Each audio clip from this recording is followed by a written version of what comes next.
Hey guys, what's up? Welcome to tonight's show. We've got a great show planned for you. Lots of fun topics. Of course, it's going to be all election centered because, of course, there's nothing else going on right now.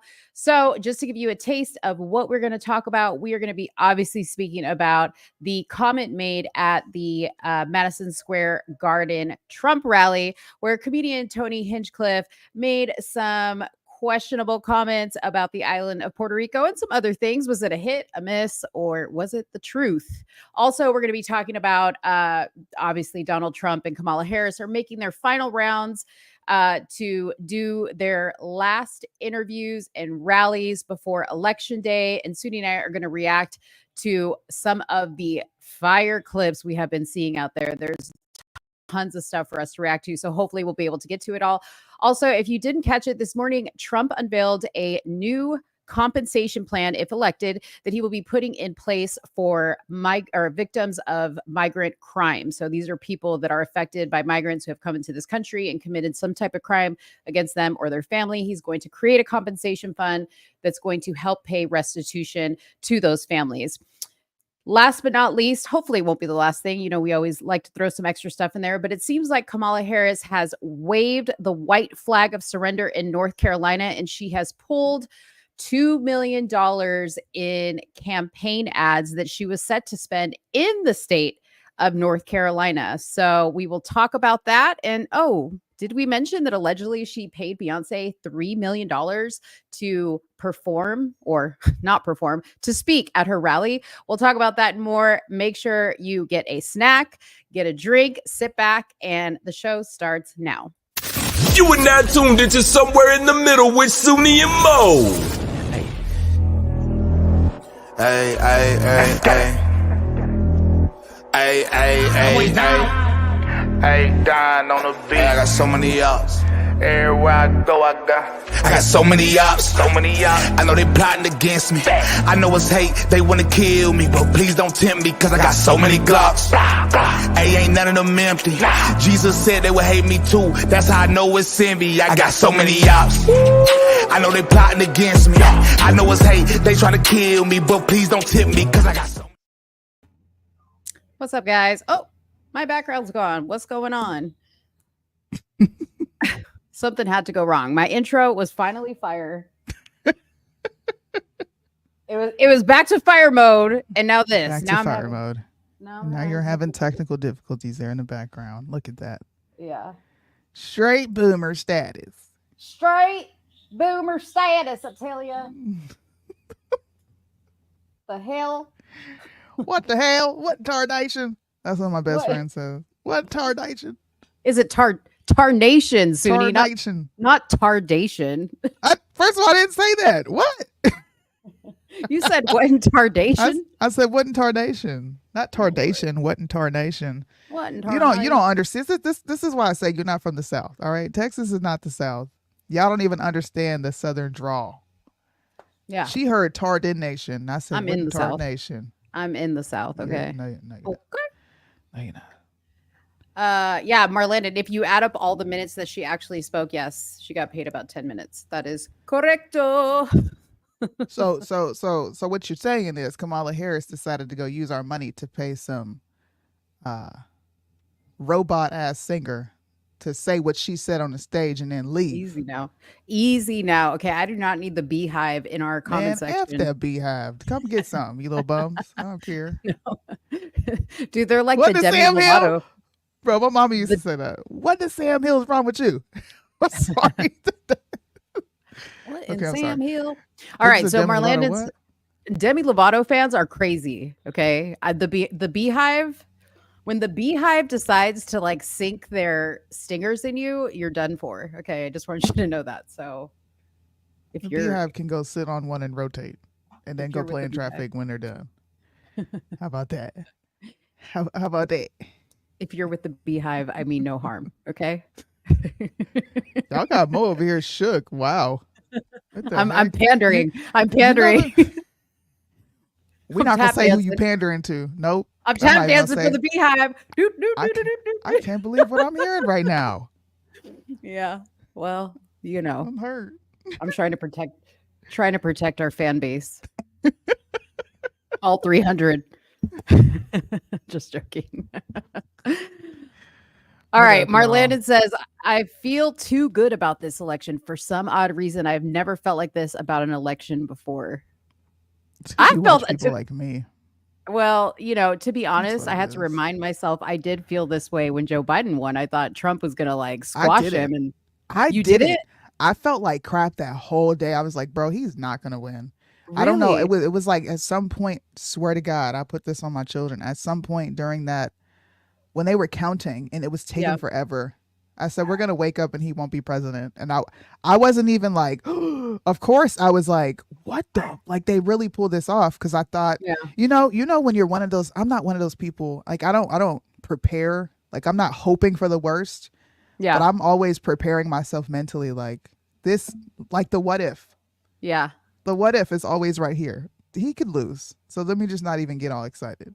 I will admit that towards the end, when we had to go to sleep with no result, I was like, Yeah. okay, something's fishy. But like going into it, like, like at the You point were we're at hyped. right now, I was Yeah. like, he got this in the bag. Like, there ain't no way that man's been in Yeah. his basement the whole time. Like, I don't even know how. And then, then it took a quick turn. But hey, I if think it Mark was landed, only because it was Joe Biden and he had a lot of attachments to Obama. he had more I really history think, too. yeah, I think that's why Democrats felt so comfortable. Like, oh, he'll just be business as usual. It won't be that bad. But I Yeah. think it was bad this time, and people are like, hell no. Right. Yeah, you're right. They were coming off like still with the Obama thing. Yeah, Mhm. yeah. You're right. Okay. Because it was his third term. He just, You're right. think about it. His first term, everybody was like, we're talking about Obama. His second term, people were done. They're like, oh, you didn't come in here and do what I thought you were going to do at all. Yeah. His third term, people are really just like, what? Now, what the hell? Yeah. That's Now, what I think. I could be will wrong, say though. this. Okay, the people that make this decision on who's going to run, because Yeah. I don't know who made the decision on Kamala. But anyways, the people who make this decision, I thank God that they probably don't listen to this show, because I Yeah. still stand by this, because the more I see her come out and talk, Yeah. had they put Michelle as the running person, it would have been scary. Yeah, Because- she would have won. Yeah, She would have beat Trump in a She would have. landslide. she would have. Michelle Obama would have brought a lot of people out. He would have had a really tough time, because how do you as Trump debate Michelle Obama? Right. This is like a historical thing. Yeah. Look at that forehead. Good Lord. I didn't even read the freaking Listen, caption, and that was the first thing that popped out. I put this up here for a reason, because there's somebody that always comes in our comment section talk about my forehead. Okay. And I just want you to know it ain't that bad. It ain't that bad. She right, Yeah. because that's Take it all ooh, back. Take it all back. ooh. Man, Yeah. we got a lot of fun stuff. What do you want to start with? What are we starting with? I just had a bad thought. What if Uh-oh. something were to happen to Kamala at the last minute? Yeah. It wouldn't be Tim. Would it be Tim Walz, or could they quickly sneak in a new candidate and just be like, I it's don't Michelle know Obama? what they would do. No, I've because never they even couldn't change the considered that. ballots. They couldn't change the ballots. Never mind. I've never even considered that. They would probably have to do something through Congress. I don't know. It would have to be Tim Walz, and then they'd Well, really he would be lose for sure. for. He's a pathological liar. Like, Dude, when I say no, he gives not me, pathological. What's Yeah. the other one? Oh, there's another one. he's a sociopath. Sociopath? No, it's pathological, and then it's like, I'm trying to think. you know what I'm talking about, don't you? It's like on the tip of your tongue. I know it is. Come on, I know what people in you're- the chat. I know what you're trying to say, but at the end of the day, the guy gives me major creeper vibes, and I can almost guarantee you he stays with a pair of Dora the Explorer panties in his pocket at all times. That's how weird he is. Like he gives me, Allegedly, first of all. allegedly Tim Walz has a pair of Dora the Explorer panties in his pocket. Oh my Trying God. to get us taken off of freaking YouTube. Just saying. I'm just saying. Ain't nobody checking on Tim Walz. She said Yeah. Dora the Explorer, but that's kind of fucked up. Because he has those vibes, Soonie. Creeper vibes. Creeper. Anyways, let's see. Let's look at these comments, okay? Marlandon says, "It's damned if you do, damned if you don't with them people. Because if a Mexican would have said, they would have been labeled as self-hating and want to be right." Okay, so he's talking about let's just Are we scooting on into that? scoot on into that topic since All it's right. since Marlandon so eloquently slid us into the topic. Well, okay. I have no comment. I know. It was just no diddy. You know what I mean? No diddy. No diddy. Um Pause. no, I so let's start off if you Oh no, where'd your audio go? did it go away? Okay, you're back now. That was weird. Okay. So let's start off with showing this video from the and I'm gonna speed it up a little bit because we don't want to get Yeah, YouTube has been real anal lately. real anal. Okay, so Julia said put it at 1.5. All right. So pay attention because it's gonna move fast. All right. Well, I live in the great state of Texas now.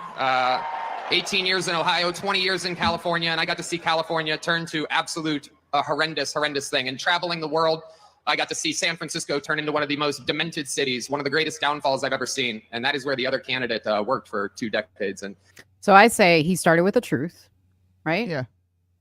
San Francisco is a demented city. There's no lies detected. Mhm. it's absolutely wild to see. And in Texas, stuff is really, really crazy. We're right there by a wide open border. Where are my proud Latinos at tonight? You guys see what I mean? It's wide open. There's so many of them. Another truth. I detect no lies. It's absolutely incredible. Believe it or not, people, I welcome migrants to the United States of America with open arms. And by open arms, I mean like this. It's wild. And these Latinos, they love making babies too. Just know that. That's the truth. They do. Yeah. They do. There's no pulling out. They don't do that. They come inside, just like they did to our country. All truth. Yo. That's all truth. I mean, listen, before I continue, I'm going to say this. This guy is a comedian and he's known for this type of stuff. Do I think that a rally was the right place for it? At first I was like, no, but then I was just like, okay, Donald Trump can't win for anything. Cause like 1 minute he's freaking boring. He's not with the culture. He's not cool enough. And then we bring this dude in and now we're upset. But let's not forget that Beyonce had Glorilla shaking her ass cheeks at her rally. Nobody batted an eye about that. And then we got Michelle Obama at another rally talking about men are the problem. We need to have the right to kill our babies, and nobody batted an eye at that. So I'm just going to say something real quick. I am not going to be apologetic about this. Okay. The Trumper comes out. Would it have been my choice to have this particular guy? Would I have said, hey, I need to see your whole freaking spiel? I would have vetted that a little bit better, but I'm not going to be apologetic because the left apologizes for none of the debauchery that they have at their events. And you can't try to debate me on that one. I got you. Okay, hold on. Let me finish this. Okay. Republicans are the party with a good sense of humor. Free speech is under attack, people. I host a show, and each week I get updates what words we're allowed to use and not use anymore. It's happening right now the past few years. It's a real thing. And, used to be able to tell people to Google stuff. My mom's a boomer in the state of Ohio, and there's no convincing her of anything. She's eating the cats. She's eating the dogs. They're eating the pets up there. It is absolutely wild times. It really, really is. And, there's a lot going on. Like, I don't know if you guys know this, but there's literally a floating island of garbage in the middle of the ocean right now. Yeah. I think it's called Puerto Rico. Wow. Okay. All right. Okay. We're getting. You kind of heard the crowd. They were like, oh, like some people were laughing. I would have laughed at it. And I'm, Puerto Rican. I'm half Puerto Rican. So I would have laughed. I would have had no problem with this. But we'll listen to a little bit more and then we'll talk about it. Again, normally I don't follow the national anthem, everybody. This isn't exactly a perfect comedy setup. There's some people here. All right. Very good. I like it. I have other policies that I think it should be implemented as well. Like me personally, I think football should be all year round. Yeah. So many great athletes. I don't know about you guys, but I think that Travis Kelce might be the next O.J. Simpson. That definitely wasn't funny. Feels good in here. The other side's got a lot of crazy endorsements. Swift, Eminem, Leo DiCaprio, Beyonce. Every day the Democratic Party looks more and more like a P. Diddy party. Oh, okay. I like that one. Okay, that's what you guys want. All right. Heck yeah. It's cool. Black guy with a... So there you go. It goes on for quite a few minutes, but we'll stop it right there. What are your thoughts, Soonie? I think there's a time and a place for everything. I think there's a time to have something like that. But when you have a pound of eyes on you and constant scrutiny, I do think there's a time to be responsible. And the crowd reacted. Whoa, right? Because it's like, ha ha, not ha ha. Didn't think it was appropriate. And Laura Trump even put out a statement that that person allegedly wasn't even scheduled to speak. So The comedian, was it? that's what Laura, if you look on Tony Montaga's page, because he talked to her, he put out a statement and he asked her, I wish I could post this. And she outright says it. It was in bad taste. And that's not something that represents them or the Trump family. On Tony's Instagram page? Yep, Tony Montaga. Let me go look it up. Hold on. I want to see it because I hadn't seen it. Anyways, What keep talking. difference? What's the difference between this and the George Lopez about Puerto Rico? Well, if you thought it was in bad taste for George Lopez to do it, why didn't you think it was in bad taste to do this to do it? I didn't think it was in bad taste. taste. Yeah, but a lot of people were like, did you hear what he said about Mexicans? There was a lot of people on the right that didn't like what he said. They felt like if somebody on the right said that, it would be deemed racist. Like, it's about time that people just stop asking stupid questions when you already know what it is. If you're Republican and you say something that's off, pushing the envelope a little bit, you're going to get flack. If you're Democrat and you say something that pushes the buttons, you're going to get flack. Both sides do it to each other. Now, you're at Madison Square Garden. I don't think it was a time or the place for that. I just don't. I don't think it was the time or the place to get up there and joke about the cats and the dogs, because it's just stupid. Talk about what matters, bro. Like, good Lord. We can still have fun and talk about the shit that matters. That's just me. Yeah. And you know what? I'm about to just go ahead and put the nail in a coffin. Y'all ready? Uh-oh. I don't have the sound. I wish I could have the sound of like, let's go back into time, guys. Do you remember when I played a video of a white person asking a black person, did they want to get on this ship back to Africa? And Mo was like, I don't like that. That is just rude. I said that? I don't remember. Oh my God! I mean, I'm just saying I don't remember. I have a bad memory. Okay, so then what happened? You wanted to get into a debate about how it was wrong and how that joke was just too much. And you specifically said it might be too much because he's white. And I'm like, dude, you just joked. Your friend just came up here and talked about you putting white people in a plantation picking cotton. Am I jogging the memory now? No, honestly, I'm really trying to remember. And I'll just say this: if anybody knows me in the comments, like personally, I am renowned for my poor memory. Okay, I was in an accident when I was young. I have a bad memory, so Thank you, Marlandon. I just wanted to point that out. Oh, okay. Well, that was a debate on our show, I think, but. Like I said, I personally would not have had a comedian that I didn't vet him, and I wouldn't have chanced it. Like, I wouldn't have been like, yeah, sure, just go on stage. Like, he was literally the opening. I think he was like first or second or whatever. That's kind of risky if he wasn't planned to be there. Yeah, which is weird. I can't find the video on Tony's page. Was it alive? No, it's a screenshot. I'll send it to you right now. Okay. Send it to me on WhatsApp. Anyways, but yeah, I mean, it's just in poor taste. That's all. Look, it's a joke. Some of it was funny. A lot of it wasn't funny. But I think that's for a certain audience. Like, I don't think the guy's funny. I don't even know who he is. Yeah. Maybe it would have hit a little different if it came from somebody like Cat Williams, because He's a comedian. I don't know. It's somebody you know. But this And guy's a maybe comedian. it would have hit different because he's black. Like you hear a black person say. Okay, well, I got a Shit. problem with that.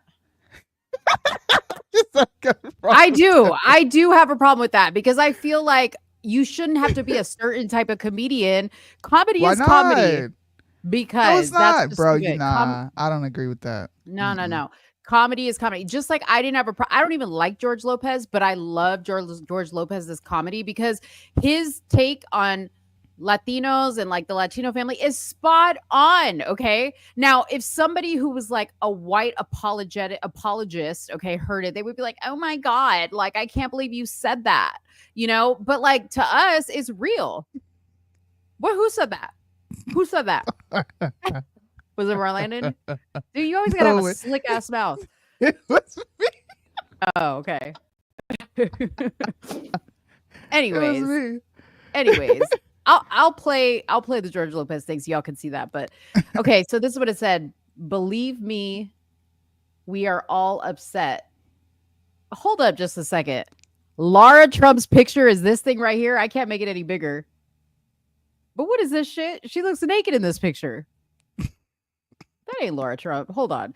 Believe me, we are all upset that the media is trying to overshadow an incredible historic night. This guy was not speaking for anyone on the campaign and certainly not. Oh, he was saying he was not speaking for anyone on the campaign. And there's also someone saying he wasn't scheduled to speak either. Oh, but she didn't say that. No. Oh, okay. I didn't say she said that. I said she said that this person didn't speak for Donald Trump or their team. Yeah. And she also said the media is using it to overshadow what was going on. So, which is what I said. If you know the media is going to try to run you through the mud, why wouldn't you have Madison Square Garden be the and it's not saying don't walk on eggshells because of the left. It's called being smart. That's what it is. Just be smart. Yeah, no, I agree with you. I thought it was dumb to have somebody like that there, but I'm not going to apologize for it because I'm just, like I said, the left does all kinds of stupid ass shit and they don't have to account for any of it. So I'm not going to say, I'm sorry, it was like wrong time, wrong place, poor taste. No, you know what? Move on. Just like you did when Megan Thee Stallion dropped it like it's hot on the stage at Kamala's rally. No, keep it pushing. Ethnic humor and comedy. Ethnic humor and comedy is one thing. It's all about the setting and intent. Something like that at a political rally when Puerto Rico is a U.S. territory comes off as not only racist but moronic. But hey, man, you can remove the racist part. Does it come off as moronic? Yeah, it comes off as if the right is tone deaf. It just does, bro. Like, know your audience. Know the time and the place. I can't come on here and act like a total fool. And then when people are like, ew, what the heck? And I'm a comedian. Why not? Well, obviously people didn't enjoy my comedy. And if people didn't enjoy it, they just didn't enjoy it. It was in bad taste. But here's my other thing. He was in New York. If there's knowing your audience, New Yorkers say it like it is. Okay. They don't hold back. In fact, the dude that was up there that was there to paint a picture of Trump. Okay. He went up there and he was like, I fucking love this guy. Like he was cussing and nobody had a problem with it. Like he had all this foul language saying he's the fucking best president ever. Like he was dropping all these F-bombs. One could say this is not the time or place because this is a family event. Cover your kids' ears. Like don't bring them to a rally because it's like obviously it's gloves off on both sides. And as far as Puerto Rico goes, okay, because this is a Puerto Rican right here. They're 60, 70, 80%, okay, vote Democrat. So we really don't care, okay, about Puerto Rico. No, we don't. We don't.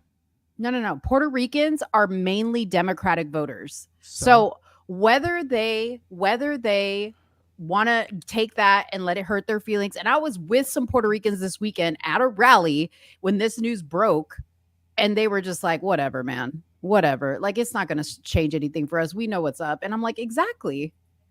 If this little thing changed your mind because he didn't say anything about Puerto Rican people and PS, okay, Puerto Rico is not in the best shape. Puerto Rico's government is corrupt. The Puerto Ricans vote for exactly what they have, just like the Democrats here vote. So miss me with all the Puerto Rico's a U.S. territory, whatever. Miss me. Now imagine if someone said that about Texas. And matter of fact, let's just go ahead and show this. Okay. Let's just go ahead and show this because I think this is going to shut down your entire argument. I would. We'll see though. I think it Okay. is. Okay. Let's see. Nah, I gotta chill with the false equivalency assumption. I don't support Harris. Damn sure not a fan of a trash. Oh, it was just bad optics. Period. I agree with you from a PR standpoint. All right, you guys ready? And go. Or Puerto Rico, where I'm in my home state of Delaware. They're good, decent, honorable people. The only garbage I see floating out there is his supporters. His demonization is seen as unconscionable, and it's un-American. Now, when people like Joe Biden and Hillary Clinton get on the stage and call American citizens trash and deplorables, there's an issue. When comedians get on the stage and call Trump supporters deplorable and trash, there's an issue. I do think that there needs to be a certain decorum you hold when you're talking about a U.S. territory. Period. They are part of the U.S. And if you're going to be a president for the U.S., having people on the stage saying stupid shit like that is not a good look. If Joe Biden can't get on CNN and say what he just said and it's free speech and who cares, then neither can this guy, especially not at Madison Square Garden, where you're already under a shit ton of scrutiny. Can't do it. If Joe Biden were to say, all I see is litter of garbage in Texas, that's what I see when I look at his supporters, the conversation would be completely different. People would be like, excuse me? You're a president talking about U.S. citizens like that. Well, this guy's a comedian talking about a U.S. territory like that. It's the same thing. But he was talking about the island, and it was a true statement. Okay, it is a true statement that the beaches there are not the best. It is a disaster there. Okay, I guess my point is, was it the right time or place? No. Was it a factual statement? Yes. It was a factual statement. And he didn't say it about the Puerto Rican people. He didn't say the Puerto Rican people are trash. Trump didn't come out and say the Puerto Rican people are trash. This comedian came out and said that the island of Puerto Rico, he likened it to a floating pile of garbage out in the ocean. I'm sorry, but I don't I'm not tied to land. You could come and say, I think Texas is a pile of trash. I'm gonna be like, yeah, some parts are. Like Louisiana, love the food, smells like shit. That's a fact. Yeah, but if you're from Louisiana, you don't like that. You're a citizen. Like, who are you? You can say that. You're not Donald Trump at a Donald Trump rally. But Donald Trump didn't say it. But Donald Trump didn't say it. It was at his rally. I get that, but I'm just trying to say, let's not confuse that it was Donald Trump who said something about it. I'm just saying that is a fact. That is a fact. That is a fact. Okay. And I'm not even getting into all the bullshit that they tried to spin that, Trump was throwing paper towels at the Puerto Rican people after Hurricane Maria. He was literally at a why bring up Trump? No, it was Trump. That's what I'm saying. Like, they tried that story with the Puerto Ricans. They were like, oh, Trump threw paper towels out at you guys. He was literally at a donation center and they were handing out paper towels and he decided to throw a few out to the crowd. There's that. Okay. Then there's he withheld funds. He gave them $1.8 million or $1 billion, I think it was in the beginning. Then the news came out about the governor stealing money and all his people that worked underneath him stealing those funds. They locked up all the supplies from the people. The citizens had to break into these warehouses to get the funds and all the relief supplies that the U.S. sent. Okay. So Trump, or I will say Ben Carson, because he was in charge of HUD, he said, we're slowing down the money that's going to Puerto Rico because they are not giving it to the people. Why would you continue to give them one lump sum? And guess what? When the Biden administration came on, that was one of the first things they did was they, quote unquote, made this announcement that they were releasing all the funds to the people in Puerto Rico. Guess what? Puerto Rico's still in freaking ruins, okay? They still can't rebuild from Hurricane Maria. I thought you gave them all the money. Where's it at? Haceme el favor. That's all I got to say. But that's for my Puerto Rican people. You know what I'm talking about. Yeah. Yeah. Is it Mhm. Puerto Rico's I'm fault or telling is you. it the U.S. government's fault? I mean, it was a spoiled war from Spain, kept like a pet, but the inhabitants treated like second-class citizens. Hey, look, bro, when you get into like the nuance of things and people's perspectives change, it changes. It's easy to make comments like this when we don't have a full understanding of things. I just don't think it was smart. But it just seems like people want to pick and choose when it's time to be serious and when it's time to think about what you say. And then we get into the realm of, well, the left does it too. I'm like, I don't really care what the left does. The left supported gay marriage, and then y'all hopped on supporting gay marriage. The left is forcing the right to acquiesce in a lot of different ways. Just make them a state. Hey man, it's a territory. They don't want to be red pill. They want to be. This is the thing. See, this is the understanding that I have because my family's from there. My family had a home there. Okay, the hurricane destroyed that home and they tore it down, sold the land and got rid of it because they were never going to be able to build back what they had in any time, in any reasonable time. And the people of Puerto Rico do not want to be made a state. Excuse me. They don't want to be subject to the laws or whatever they associate the United States with. But I will tell you this right now. Every Puerto Rican I know that was born in Puerto Rico, guess where they're at? Not in Puerto Rico. Let that speak. Listen, I love Puerto Rico. It's beautiful. Okay. Beautiful island. If you go where they have it set up for the tourists, any place else, basura. That's trash in Spanish, by the way. Basura. Okay. I'm sorry, but that is the fact. That is the fact. Parts of the U.S. are trash.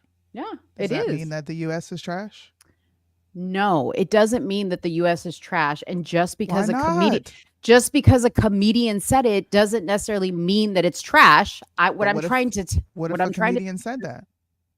Oh, so what? It's not going to change my vote. It ain't about you changing your vote. You know you would have something to say about that. I don't think so. Dog. I don't think so because it's a comedian. It's a comedian. Stop the cap. If he was No. a left-leaning comedian and he said America was shit, you would have a completely different perspective. It's only because he's on the right. No, That's it. no, no, it's not. It's I'm not really doing not. this. Okay. You can deny reality all you want. Okay. I cannot wait until a comedian comes out and talks Yeah. about how shitty this country is and brings up the shitty parts and watch how many right-leaning people come out and say, that is not what America is. All you're doing is pointing out the worst parts and you're trying to mischaracterize America. That is exactly what people would come out and say. Well, For a here's fact. something for you. My allegiance is to the United States.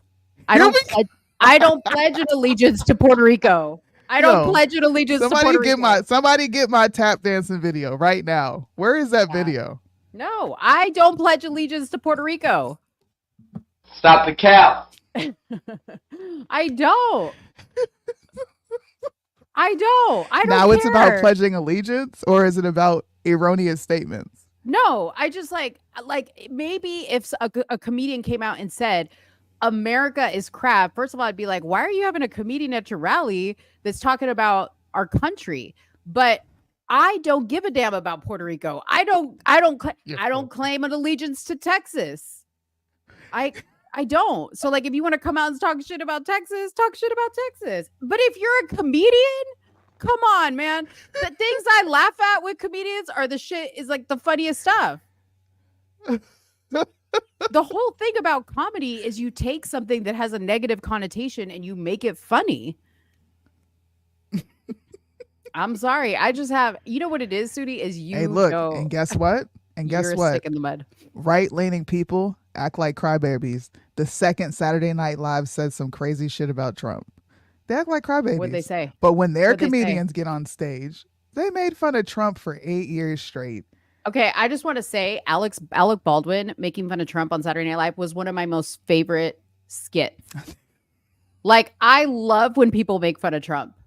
I love it. Like, no matter what it is, they could be making fun of him getting shot. As long as it's in a comedy setting, I'm okay with it. As long as it's in a comedy setting, I'm okay with it. Okay. But Alec Baldwin not the doing Trump slaves was on one the of my ship, favorites. but not asking black people if they want to go back to Africa. Hey, I got a free trip back to Africa. You want to go?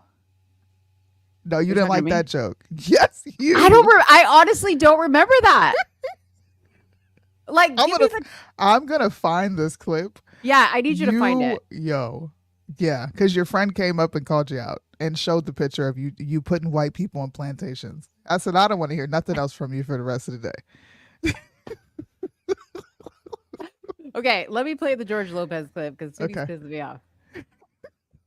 And by the way, wait. By the way, this is at a Kamala Harris rally in Arizona. And he was going to build a wall.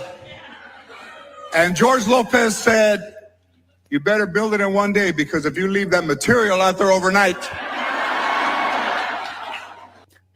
He just said basically Mexicans are thieves. Okay. Nobody batted an eye. Jessica. What if he would have got up there and said black people were thugs? If he would have said a funny joke, I would have laughed. Because I laugh at all the black comedians. Dave Chappelle is one of the worst. He'd be Dave Chappelle and Cat Williams rag on. I get it. Oh, it's because they're talking about their own people. I get it. They're talking about their own people. Well, Tony said he travels to Puerto Rico all the time. He has a lot of friends, a lot of Puerto Rican friends. I love trying to watch you debating is freaking hilarious. Yeah, because I debate just pure from the heart. Okay. All I she's debate doing from is the heart. appealing to the feelings. I appeal to the feelings. That's me. I'm a feelings girl. Oh man. Okay. You didn't win this one, but we can move on. And Jessica, I get it.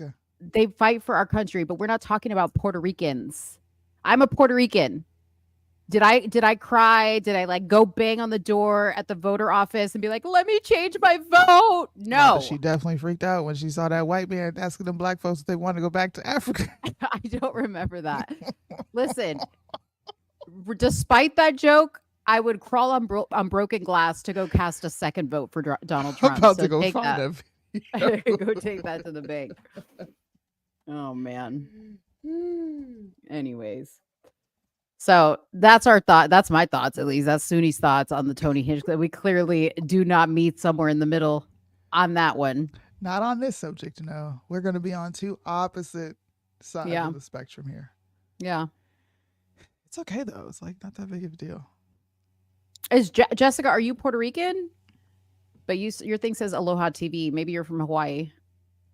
Hawaii. So I assume if you're Hawaiian that you're voting for Trump because the Harris Biden team kind of left y'all in a lurch out there in Hawaii. So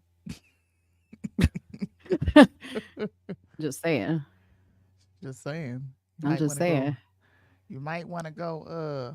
Okay. Well, you know what? Since we're talking about statements that people are making.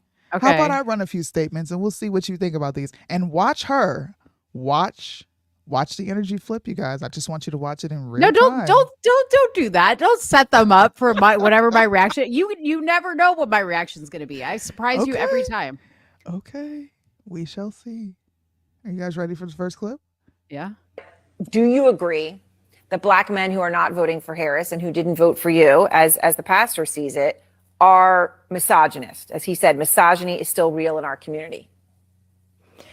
I would say, number one, I know it's a shock to everyone, but sexism remains real and a very pertinent issue. But I want us to be really clear that Kamala Harris is doing very well with black men. Black men are the second strongest cohort of Democratic voters. What we're seeing, though, is that she is showing them due respect by actually speaking to their issues. And those issues differ from other cohorts. I'm not quite certain why there is this panic about black men voting. They vote. In fact, they vote more than their counterparts in any other community for Democrats. However, we do have to acknowledge that there is sexism, there is racism, there are challenges in our electorate, and that's why it's so important that Kamala Harris is going everywhere and talking to everyone. She respects voters, she meets them where they are, and she refuses to be told that she has lost a cohort, lost a community, simply because she's different. The best candidates recognize that you win by meeting people where they are. And Kamala Harris is doing that every single day. And we'll keep doing it for the next 14 days until we get to Election Day. What did you think about that? So what did she say? She's gaining popularity with men, black men? Yeah. Oh, I would ask Stacey Abrams what she thinks about this. This is Kamala Harris at a bar, by the way, having a conversation with Gretchen Whitmer. Oh, shit. It's on. Hold on. It's on Speedy Gonzalez.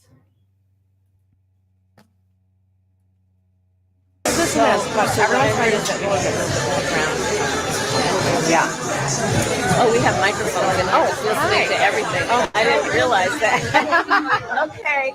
So, well, you'll bleep my F words. We just told all the family secrets. So that was her saying that they needed to move more ground on men. Okay. Mm-hmm. And then y'all maybe have heard, and if you hadn't, I'll play the clip from Big Mike talking at the rally about how, men, they better check themselves basically because y'all are messing it up for women. So, and she said specifically black men. And then there's, of course, that clip of Barack Obama lecturing black men about how they aren't stepping up enough for Kamala Harris. So to Stacey Abrams, you maybe need to quit politics and become a comedian because that was the funniest shit I've ever heard. Did you see the energy shift, y'all? Was I not keeping it 100 with the whole thing? Comedy is comedy. Nothing she said was valid. Stacey Abrams is... I mean, a trash. It was distasteful, and it was distasteful. Oh, That's I didn't why even. you had the response you had. No. I didn't even. You don't think it's distasteful to refer as black men as misogynist and racist because they don't want to vote for Kamala? Do I think it's distasteful? Yeah. I think it's like laughable that a black woman will stand up there and talk to black men that way. Are you kidding me? You think that's funny? Why?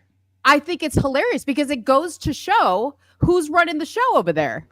Okay, black men, you need to stand. And I'm not talking about all black men, okay? Because the only black men I know, good men, strong men, okay? But those of y'all that are sitting around contemplating if you're going to vote for this woman, check yourself, okay? Because if you're going to take advice from fat ass Stacey Abrams and dick slinging Big Mike, maybe you're not so much of a man after all. I'm done with this show. Yeah.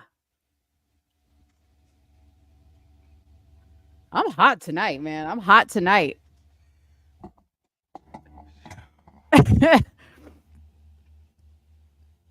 Okay.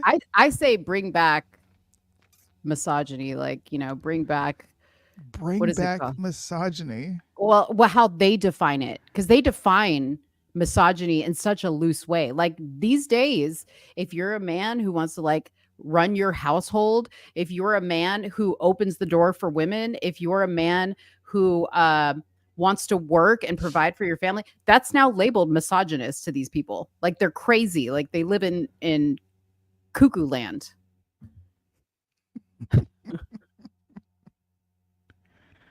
Okay. You're going to die on this hill. Yeah. She's an idiot. Next clip. What's the next clip you got for me to? I'm not going to show that. Why? Because you don't think you're going to get the reaction you want? I got the reaction I wanted. You just had a whole passionate diatribe about what they have to say about black men because you thought it was distasteful. You don't want to say it. But the reason that you had that passionate response is because you're like, wow, what an idiotic / hilarious statement to make about black men because you're choosing to. So you exhibited some passion behind it. Differently than what we were just talking about. They made a statement about a country and you said, whatever, it's a shithole. Mm-hmm. Whatever. So what? Mm-hmm. Mm-hmm. But that was a comedian. She's not a comedian. I said she Who should cares? be. No, that does matter though. You said it was the truth. It doesn't matter if it's the truth. No, it does. It does not matter if a comedian says it. Absolutely not. If you are a comedian, there are no rules. If you're a comedian, you can say shit. Oh my God. If you're a comedian, there is no rules. That's the thing about comedy. Now, she is sitting there in an interview being asked a serious question, and she answered it the way she did. And I thought her answer was laughable because she has the nerve to sit up there and say that. That's crazy. Who is you, Stacey Abrams? Who is him? Who is him on that stage? I don't know. I don't watch him. What is wrong? Okay, you know what? I'm just not gonna say anything. I'm just not gonna talk. Fine. You want me to go back to being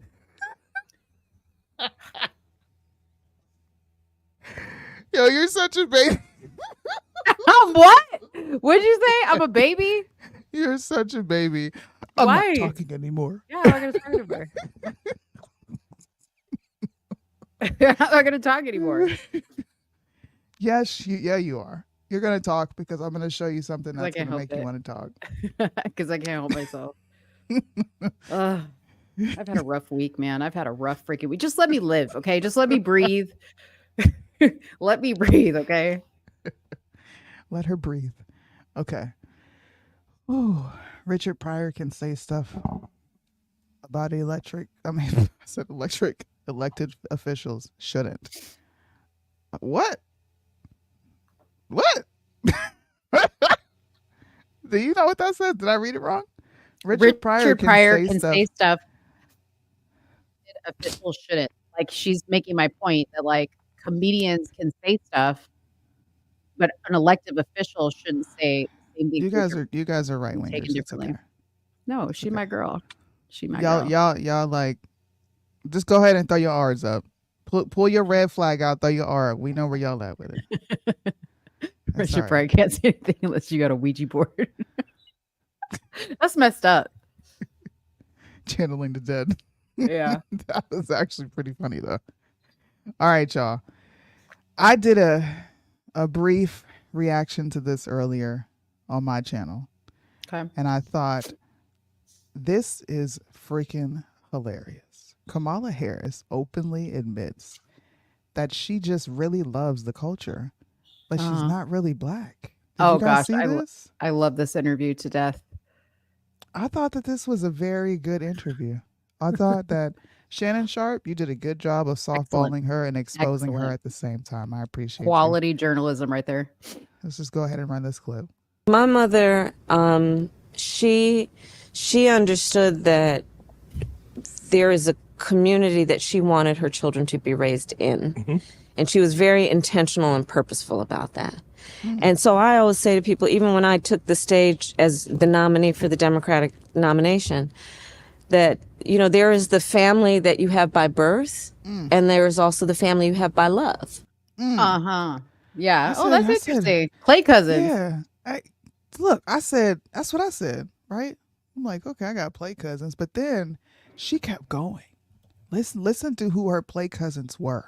Mm-hmm. Okay. And I have some fact checks for you guys. And they're equally family. Yes. Right. And I learned that from my mother.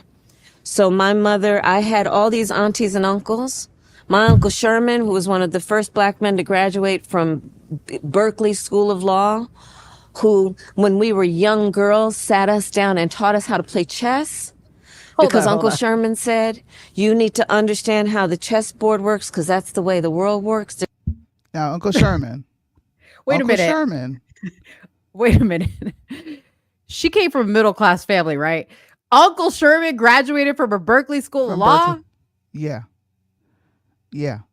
How does that happen when you're oppressed and black? Tell me. Explain it. Well, let's not forget, he was one of the first black men to graduate from Berkeley, the School of Law. But when we do a fact check of this, yes. You didn't hear her say that? Yeah, I did hear her say that, but like, it's not true? No, you listen. The first, what does one of the first mean? What do you mean? What does one of the first? What is one of the first mean? How can you be one of the first? Right. Well, I would say you're like the top 10, like in the first class, like in the first graduating class. That's how I would take it. There is no one of the first. There's only one first. So there's the first black man to graduate from Berkeley School of Law was in 1922, and his name was Walter A. Gordon. Okay. When you look into the black men that have graduated from the School of Law, Berkeley, the School of Law, it's over 400 black men. So how can your uncle be one of the first of anything? Your Uncle Sherman that no one's ever heard of up until this point? Yeah. that taught you chess because you needed to know the bigger picture, which you clearly don't see the bigger picture now. So Uncle Sherman Definitely didn't not. do too good of a job teaching you how to play chess. Definitely not. She's lying. How can he Yeah. be one of the first? The first Right. one graduated in 1922. There's no way.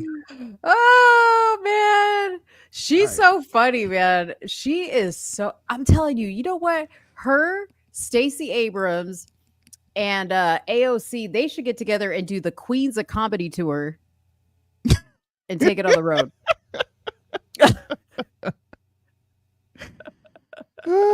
She said one of the first. Clip it for us, Julius. Go back and clip it. One of the first. Okay.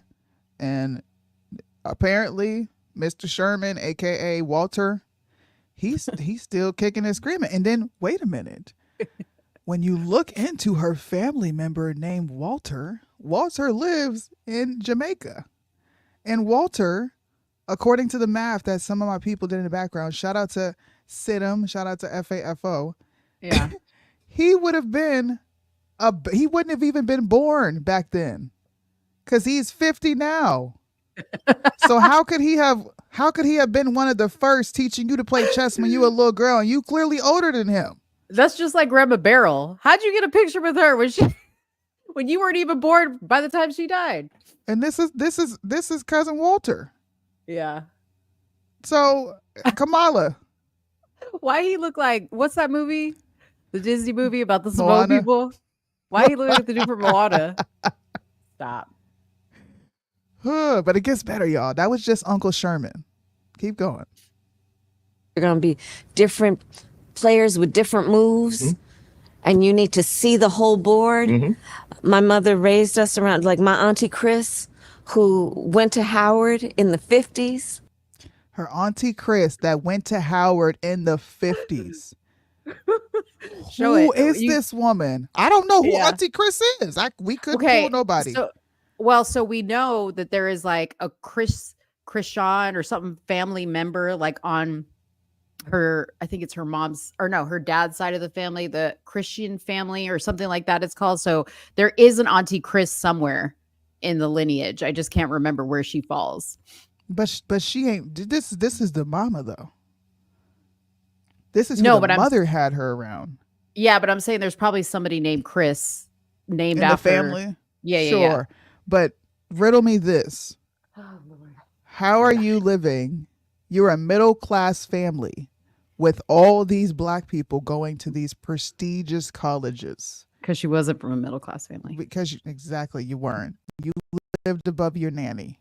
Yeah. Your mama was paying that lady to take care of you.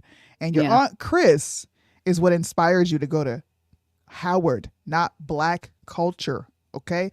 And these people are and you're not even using play auntie and play uncle right. I just wanted to call that out. But she low-key set it up because, the news about Candace's like deep dive into her genealogy is getting around. So you notice that she's like setting it up for, well, there's the family that's your blood family, and then there's that family that you consider family. So she's already setting up the storyline because when this really breaks, she's about to be like, well, I never said they were blood family. They my family though. Exactly. She's already setting y'all up. Laying the stage. Miss Chrissy, but Miss Chrissy's she in the 50s. Miss Chrissy from Jamaica went to Howard. Mm-hmm. Kamala Harris is making up family members, bro. Legit. She knows that these people, what she should have said. This is what she should have said. I wrote a statement for Kamala. Can I read it? Okay. I should be her writer. Mm-hmm. Okay. Hit us with it. You just made me laugh. Why?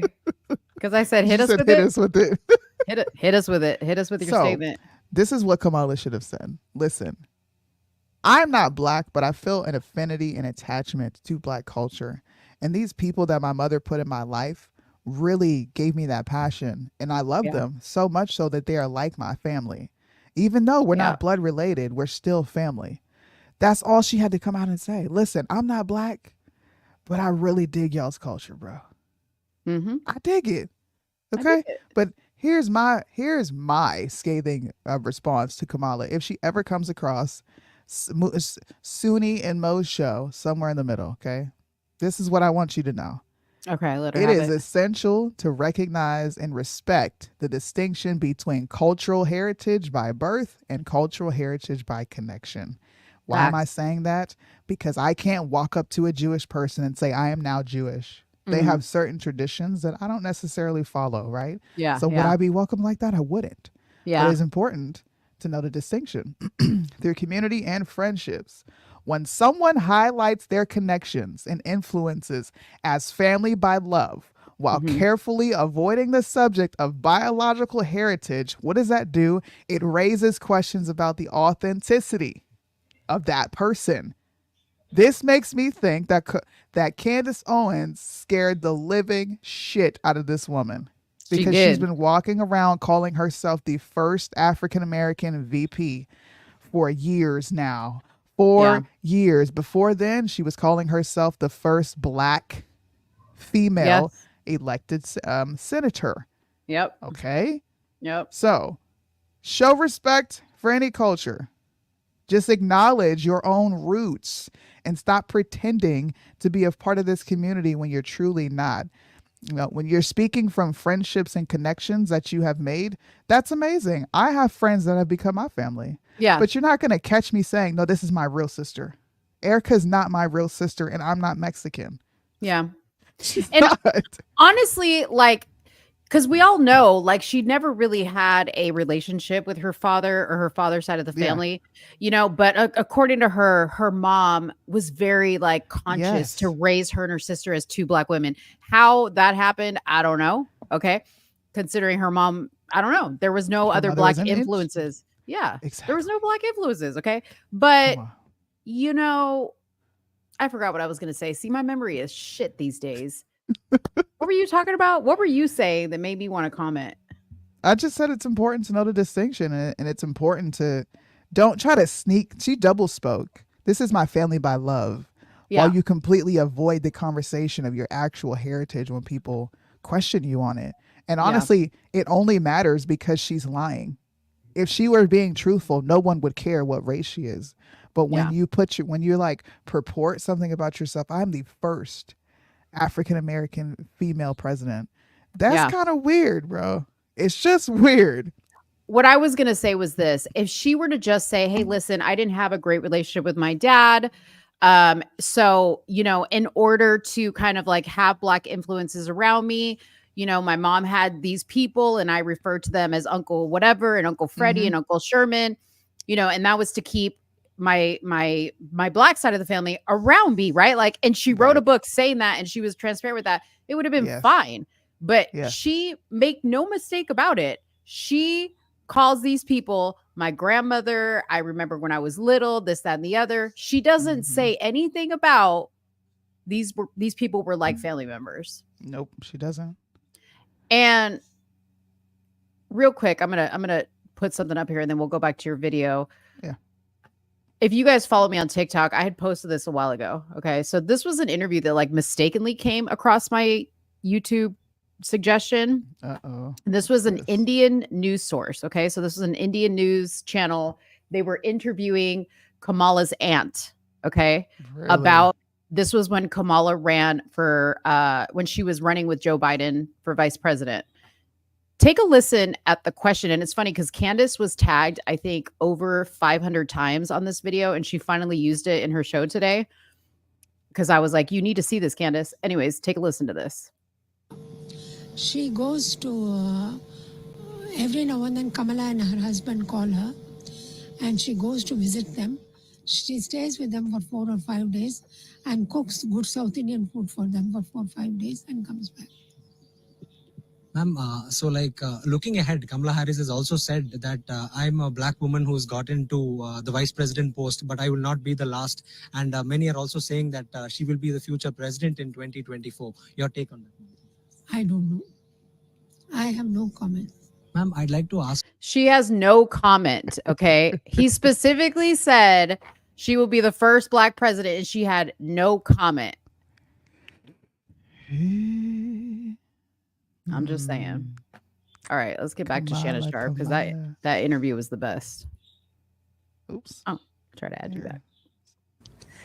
And pledged Alpha Kappa Alpha.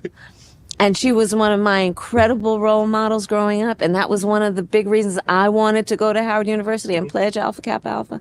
Not because you were attached to the culture, man, but because someone had you to. looked up to Yeah. went to Howard. And that's fine. Mm-hmm. That's fine. But That's stop okay. pretending. We just don't want you to. You ain't got a lot to kick it, bro. Yeah. I promise you don't. Black people are going to accept you either way.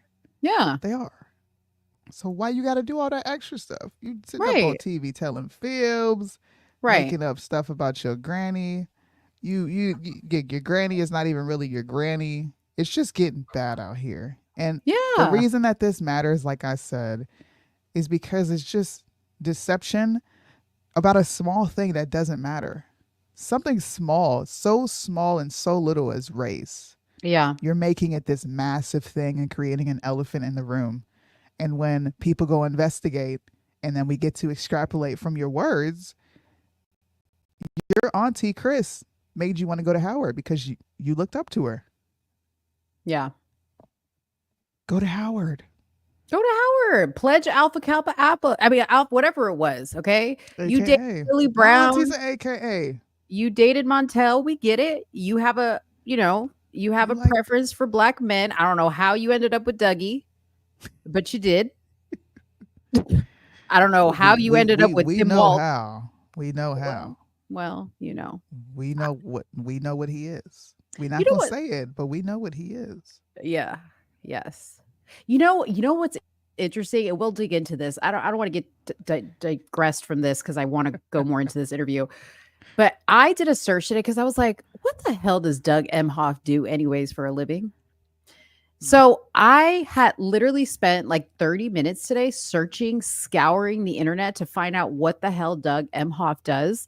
Yeah. And I finally found something that said he was like a financer of Hollywood films, but I Really? couldn't find a single film that he was attached to. So see, this is what I mean. How can you be a financer of something when you've never financed something? How can you be the first of many? Right. He was one of the first. What does that even mean? Yes. So now I'm just like, okay, this is weird that like there's not more information about Doug Emhoff and his line of work. Like he just, like for a woman, and again, I hate to make this about race, but like for a woman who's constantly talking about black men, like her whole thing is about talking about black men and black women. Like all she cares about is her policies have to like be about black men and black women.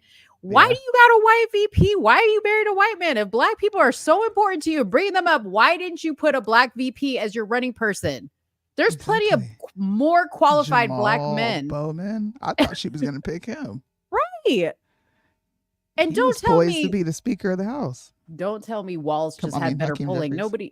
Nobody knew who Waltz was. Nobody knew. Listen, he was the only one that would run with her. I don't care what nobody say.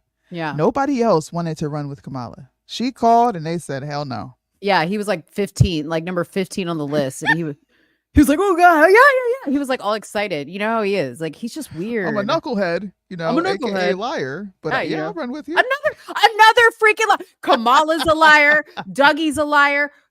Tim Waltz is a liar. Who else is a liar? You know her sister worked on Hillary's campaign. Did you know that? No, I did not know that. Her sister Maya was part of Hillary's Wow. campaign. Dude, I'm telling you, this runs All deep. connected. This runs deep. What else you She's got from the gonna Shannon lose. interview? There was more good stuff in the That Shannon was it. interview. No. Listen, Come on. everything else he was talking about, I didn't really care. When she said that, I said, this heifer just admitted she was not black. Yeah. You just admitted that you're black because you have a love for the culture, which is Yeah. fine. But I was like, why is this video not viral? There's so many people not paying attention to what she just said. Y'all need to go tag Candace in that so she could put it on the show. Oh, I'm sure she'll talk about poor Candace. She's like knee deep in the genealogy right now. She's knee deep. But I watched that entire interview and I like posted about this online because I literally found myself like mouthing her interview because I knew all her answers because it's just her speech and slowed down conversation mode. I think that's why her interviews don't go as viral because she says nothing new. Yeah. Did you hear that what Joe Rogan said about her coming on his show? No, what do you say? Okay, so as you know, he had President Trump on his show and extended the same invitation to Kamala, and he posted on his Twitter page that in short, I'm just going to like summarize that he wanted to make sure that people knew she didn't turn down the interview for his show, but he did not want to agree to the stipulations of the interview, which was they wanted him to go to her. It was going to be no more than 1 hour, I believe. Those were the two stipulations. And Joe didn't want to agree. He was like, no, I wanted to do a long form interview like I do with all my guests. And I want to do it in my studio. Now, this is the problem. Kamala's speech is an hour and that's all she's got. Beyond an hour, she's an empty vessel. She's got nothing left to say. Okay. She's got nothing left to say. Trump, he could do 20 minutes. He could do an hour. He could do 3 hours. He could do 4 hours. He could talk forever and about everything. And none of his interviews, his rallies, yes, but none of his interviews are the same. They're all different. You're being a Trump tard right now, but I'm going to let again. All his interviews are pretty much the same. The only one that was different was the one he did with that comedian that I was talking to you about. Yeah. And the one he did with Joe Rogan. I sat there and watched that. The one he did and listen to Trump because he just regurgitates the same thing. He talks the one a lot, he did bro. The one he did with Titus for Fox News was one of the most different interviews I've ever heard. And it wasn't with Fox News. It was on Titus's podcast. Totally different. Look and see myself because you being totally personal. No, I'm Trump not. Today. I'm not. Listen, I will say Trump is not the best in like formal interviews. He's boring to me. But these podcasts, he should have been doing this since last time. For real. Yeah, and JD Vance is going to be on Rogan now this week. Yeah, I'll look at it. I have to send you a video from JD Vance. It's a complex issue, but I personally think you need to delve into this complex issue because it has a lot to do with this up and coming presidency. Okay. And I'll send you the clip. I'm not going to talk about it on here because I want to hear a perspective that we can't provide online, the conversations that we have offline. I really want to hear it. That's serious. It's that serious. I'm not even playing. I'm not being like overly dramatic. I'm super serious. Was it a bad thing that he said? It could be perceived. It could be taken. Way. Yeah. Okay. But I'll send it to you. Okay. Somebody should look into that. But even if he did, he gave to a lot of Democrats back then. And this seems to be a reoccurring theme with him, bro. Like when he just doesn't want association, I don't know that person. Like I don't know what Project 2025 is. Man, if you don't quit lying and just tell them people you don't rock with it, I know what it is, but I just don't agree with it. Yeah. Stop the cap. I mean, to be fair, I think he spoke to the donation and he was like, somebody called me up and said, hey, will you donate at the time? And I said, yes. It wasn't like he met with her. When you make a lot of money, you're looking to get rid of money in the form of donations because you got to. Otherwise, you end up in trouble with the IRS paying lots of money. So I don't know if you saw this, but this is 50 Cent on the Breakfast Club. And I'm not even going to read the caption. You're just going to listen. Okay. I was going to ask you, politics is coming up, election. Is it true Donald Trump tried to give you money to endorse him one time? I got a call, but they wanted me to, Sunday. Oh, they wanted you to come yesterday. Madison Square Garden? This week. Yeah. They wanted you to because they pop wanted out you to perform Mini Men. They wanted you to perform Mini Men at the RNC too, right? Yeah, and they still offered me $3 million. To perform? At the RNC or this past Sunday? Huh? At this past Sunday. At $3 million. And then they offered you money for the Republican National Convention too, right? You turned it down? How much was that? Yeah, I didn't even go far back. I've been talking to them about that kind of stuff. 'Cause I'm afraid of politics, bro. So you understand. I do not like. You don't like no part of politics. No gang bang with politics. No gang bang, no politics. It's because when you do get involved in it, no matter how you feel, someone passionately disagrees with you. That's everything, though. I mean, politics is worse, but that's everything. Look, if you say, I stay away from religion, I stay away from politics. Religion, that's the formula for the confusion that is sent Kanye to Japan. He's not wrong. I don't blame him, honestly. I think it's a smart business move. Who was it that came out recently? Oh, it was like Sarah Jessica Parker. Okay, she made a post on her page and she held up a Harris sign. And I know that Sarah Jessica Parker is a Democrat, but I love Sex and the City. I'm a Sex and the City fan. I'm not one of these people that's like, well, they feel a certain way, so I can't watch their show. No, I listen to music from people who have been in jail, okay, for sexual assault of women or whatever the fake fact may be, because I can't deny the music's good. Yeah. I think it's good business for people to say, hey, I keep it separate. I may feel a certain way politically, but it's his right to say he doesn't want to do that. I don't think it means anything. Because of cancel culture. He's not going to say that on the Breakfast Club. Nobody should be afraid to come out and say what their politics are. Yeah. Nobody. Yeah. And the fact that we have people that are like, just going to stay away from this, that's saying a lot, because if you stand for nothing, you fall for anything. Mm-hmm. So what we're looking at is it may be smart on the business level, but we're looking at someone that's not willing to say what they actually mean and mean what they say. Mm-hmm. Especially as a man, we don't need that. Yeah. If you're a Trump supporter, which we know he is, because he came out the day of the election in 2020 and said, Joe Biden is crazy as hell. He wants to do this, that, and the third. Mm-hmm. And then Chelsea Handler came out after that and said, 50 Cent, if you delete this tweet, I'll have sex with you again. Oh, and then she came out again and said she had to get him in check. I'm just like, that's right. I remember that. About?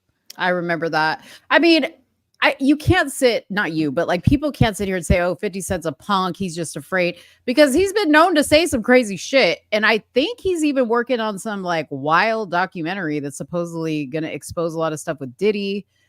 That I don't know for sure, but it's not that he's afraid of controversy, but I think it's just smart business, like, with my business, I don't mix my business with my politics. You know what I mean? Like, listen, as long as your payment clears, that's all I care about. I don't give a damn who you vote for. Money don't discriminate over here. I don't give a damn. Okay. Yeah. Okay. Well, we have one more video. I have one more video for you to react to. I think everyone should go ahead and start hitting the likes up on this live. If you're watching, there are 14 people watching on Somewhere in the Middle. We should have 14 likes. There's 7 people on most channels. There's 7 people on mine. We should have all the likes. 32 people total. If you are watching here on Facebook, please do me a favor and share. This ad is one of the most diabolical ads that I have seen.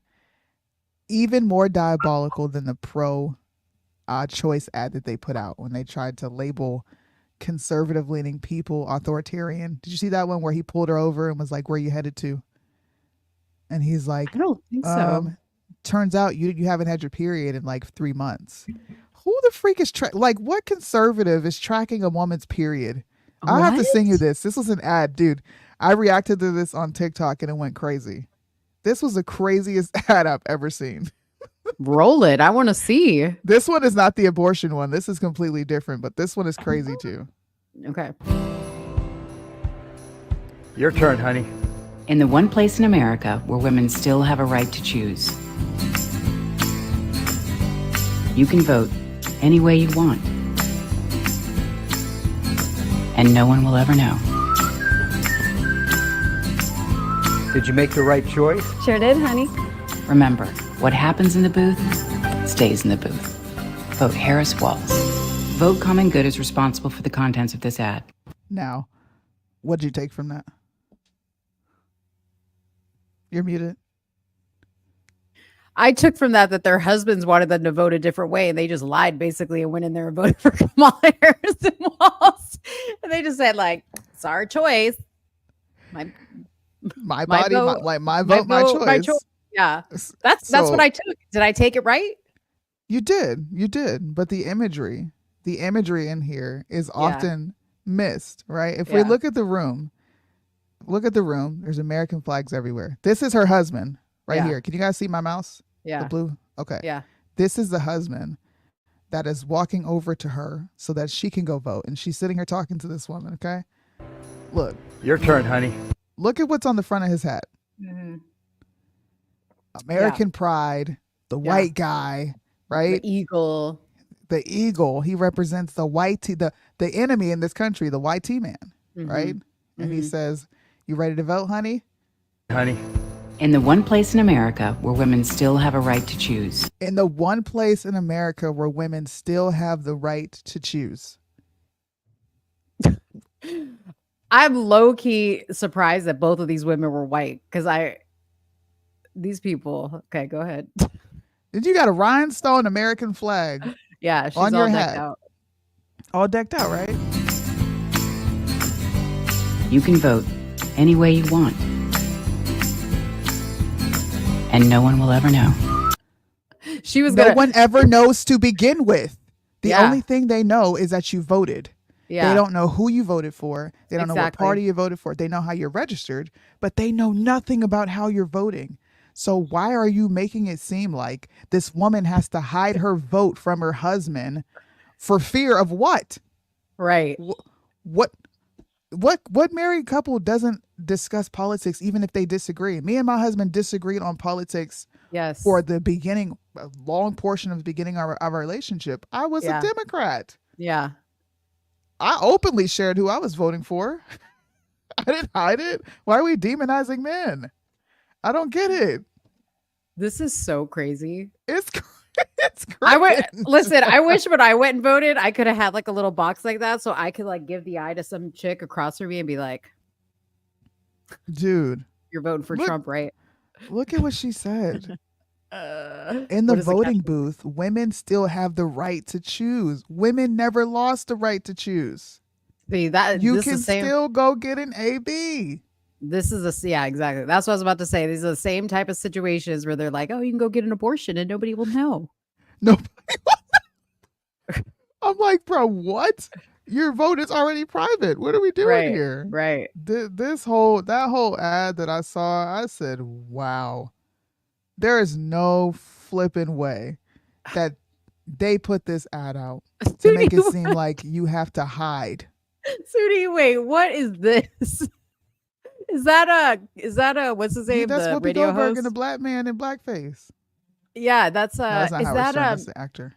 that's her that was her boyfriend, Ted is that Ted Danson? Yeah, at the time. Oh, This is Ted Danson, yeah. oh god. Look at him. Look at him. Ain't that what the Schmachis did? Okay.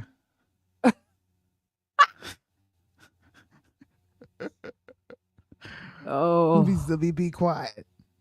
Oh my lord. Okay, what other topic did we have? So we've been talking about, do we have, let me see. Wait. Do we have any more clips? Do I have any more clips? Do you have any more clips for me before we I move on to the do. next topic for related to the candidates or voting? No. Well, I don't know. I mean, could Ramaswamy is connected to voting? Yeah. That's Yeah. part of it. Yeah. What up, Noel? How you doing? I haven't seen you in these lives in a minute. So good to see you here, man. So, you know me. This is my passion. And I just wanted to get your reaction to it, just because I know what you're going to say. Okay. You seem to know. Our what- message to gay Americans tonight is this. You're free to marry who you want, if you want, without the government standing in your way. But that doesn't mean that boys get to compete with girls in girls' sports, or you do genital mutilation and chemical castration on our children. So I don't agree with the marriage part. I would say you're free to marry, or not marry, but be with who you want as an adult. But I don't agree with the marriage part. No. Marriage is a commitment you make in front of God to me. So you can't make a gay marriage commitment in front of God. Mo, do you know how hard I'm gonna go when this election is over? What are you On gonna go? How are all you- these Republicans that have been saying crazy things like that. Ramaswamy's not the first person to do that. Yeah. Yeah. During the GOP convention, they completely changed the platform, the party platform. Yeah. I agree. Okay, log cabin You're Republicans. you're gonna go hard though after this election. Oh, Oh, people are Lord. going to be like, "You voted for this guy. I sure did, and you better get in office and do what you said you were going to do." And the Yeah. second you deviate and you do something that is, I'm going to say antithetical to what you said you were going to do, and you start supporting all this woke stuff, guess who's going to be the first person to open her mouth? I'm going in. She going in. I'm going in, man. I wanted to ask you, what did you think about dude, freaking Red Pill? She's like, no, I don't want the White House to smell like curry. We already know you hate Vivek. We already know. She's like, never mind. I'm not gonna say it. Anyways, the comments that they've been making, likening Trump to a Nazi, especially since he had his rally at Madison Square Garden. Yeah. And they said, you know, there's a comparison to the 1939 Nazi rally that was held here. You know, not mentioning that Bill Clinton was made the Democratic nominee there also when he ran for president. What do you think now that we can say the word Nazi because it's a topic, right? Like Nazi, Nazi, Nazi. Like, let's just say it now because we're free. Okay, everybody's a Nazi, you know? Yeah. Hitler drank water, Trump drank water. He's a Nazi. Did you drink water? Because you know Hitler drank water. That makes us a Nazi. Yeah. Right? Yeah, What do you think? What do you think about that? I think it's dangerous. I think it's dangerous messaging. I think Yeah. Kamala Harris and Joe Biden have done a great job of being divisive leaders. Yeah. He called us trash. She called us fascist supporters. They're now calling us Nazis. So I think all people over here need to do is just kind of sit back and eat the popcorn, bro. Because what they're doing is very divisive. It's dangerous. And it really pissed me off. I'm kind of over it. The initial response was her doing that press conference. Yeah. And doing that he said, she said crap and likening him to Hitler and using that She Vanessa, said he said that he wanted a cabinet like he wanted Hitler's a cabinet. army. Yes. And then after that, she did several interviews calling him a fascist. And then after that, you had several Democratic leaders and Representative Charlemagne. Kamala Harris needs to go more harder at him being a fascist. You guys don't understand the implications that you're making. When you talk about fascism, you bring up figures like Mussolini. Mussolini starved an entire nation of people and fed them castor oil. Okay? He literally colonized land. He unalived millions. He unalived 257,000 Ethiopians. And according to Hitler, according to the Holocaust Research Institute, Hitler unalived 6 million Jews. So you got to show me where the correlation begins, because the only thing you have is that in that definition of fascism is a national populist, a nationalist, but someone simply being a nationalist does not equate fascism, and that's dangerous because a lot of people in this country don't know that definition. They have no clue what fascism means. Yeah. Kind of like Chandler Crump sat on Jubilee and didn't know what the hell Marxism was. You can't do that, bro, because then they get to flip it and say you don't even know what it means, so how can you fight against it? Listen, that's a dangerous precedent to set, and they are going to galvanize a good portion of this country to set some shit off. And I hope it doesn't happen in my lifetime, but it's really dangerous rhetoric, and it's sad that we are in a country that has half of this population willing to say a bunch of untrue things about someone who's willing to support a Trump ticket. That's really sad. Yeah. Well, Kamala Harris was asked about it in an interview today, and here's what she said. Governor Walz yesterday.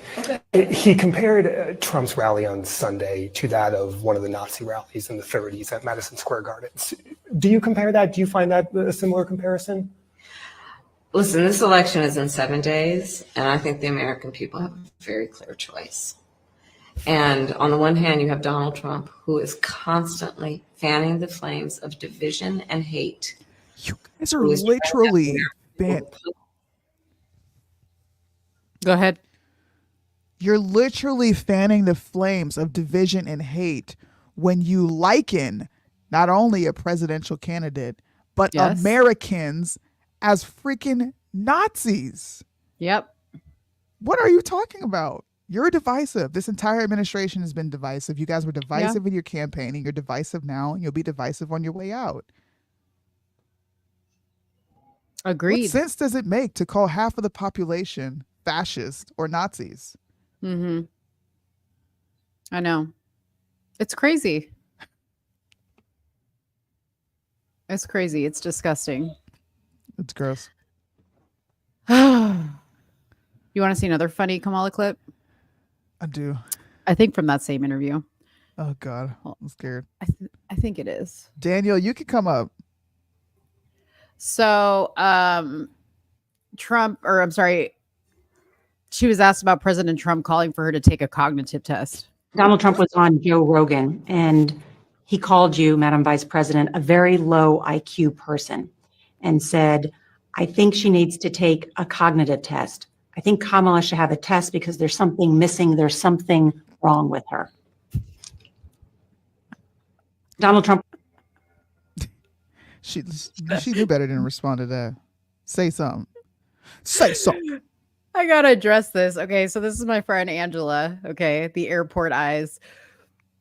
This is a funny story. Okay, so when I take a trip to Colorado, Mo indulges in a little gummy, because when you're in Colorado, you do as the Coloradans do.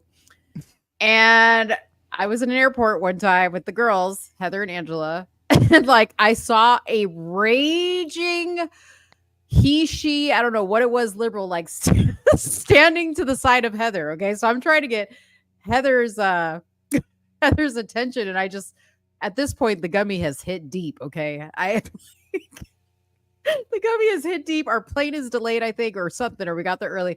I'm literally standing there and I'm trying to get Heather. The words couldn't come out of my mouth. And I'm just crazy eyes. I was just Heather, look over there. Dude, Heather, who was also on the gummy, was what the fuck are you trying to say? Anyways, I digress. It was funnier to us than it probably is to you guys, but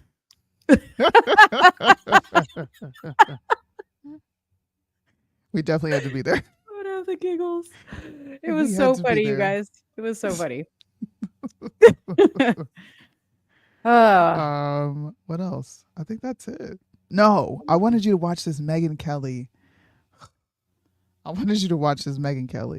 Okay. Clip. Go ahead. So this was, I think this was today.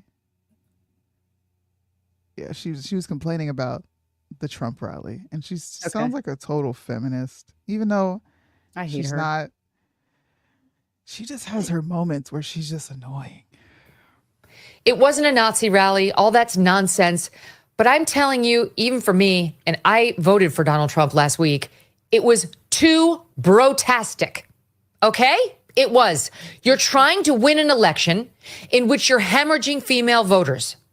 Maybe when you present in front of hundreds, thousands at least, at Madison Square Garden, you clean up the bro talk just a little. What? Dude. She's not done. So you don't alienate women in the middle of America who are already on the fence about Republicans. Do they have no women advising their campaign? Is there no actual woman sitting behind the scenes, coming up with the guest lineup and saying, let's just have a word with the guys who are going to be speaking about, this isn't the bar. This isn't their living room. This is a campaign. This is politics. We're trying to get him elected. We don't need to rally the base. What do you think? She's talking about the comedians, particular, or what is she talking about? Talking about the Madison Square Garden. She's talking about the people that got up there and spoke and just had filthy mouths and swearing left and right. What do you think? I agree somewhat. I do agree somewhat because, like I said, like time and place. I agree with the time and place thing. Um, but it was New York. Oh my God. I knew you were gonna hit me with that. You just want divisiveness between us. You just want to fight, is what you want. You earned it today. You earned it today. I haven't given Mo the badge in I don't know how long, but you earned it. Can we get a clip of me? We need to get a clip recorder to me just saying, "Shut up, Soonie." Like I need to be able to hit a button. Okay, back to Kamala. And then in that path, knowing that we also have the honor and the duty of excelling in every way possible, being able to see what is possible and not be burdened by other people's limited ability to see the same. And we stand then in that path, knowing that we also have the honor and the duty of excelling in every way possible, being able to see what is possible and not be burdened by other people's limited ability to see the same. And we do stand. me a favor. Do me a favor. Send me that clip. I'm gonna grab the transcript, and I'm gonna throw the transcript into a AI model, and I'm gonna see if the AI model understands what Kamala's saying. I think this could be fun. That's gonna be so. We're gonna see, because I'm gonna say, hey, can you break this down for me? I don't get it. Yeah. Okay. Let me see. You sent it to me on Instagram. Okay. Yeah, on Instagram.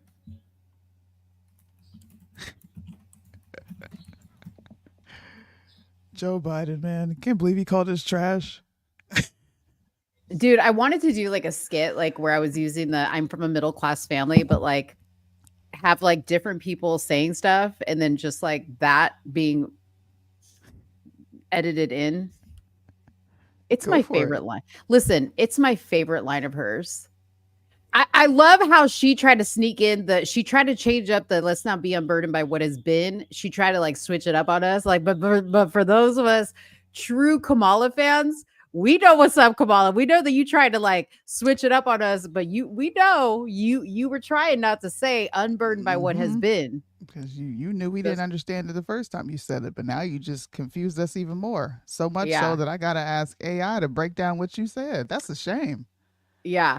Dude, Soonie, we forgot the most epic Kamala clip of today. Okay. What? And then I hope I have the other one. So this was today. Okay. You guys have to watch this. This is wild. Okay. Take a look at this.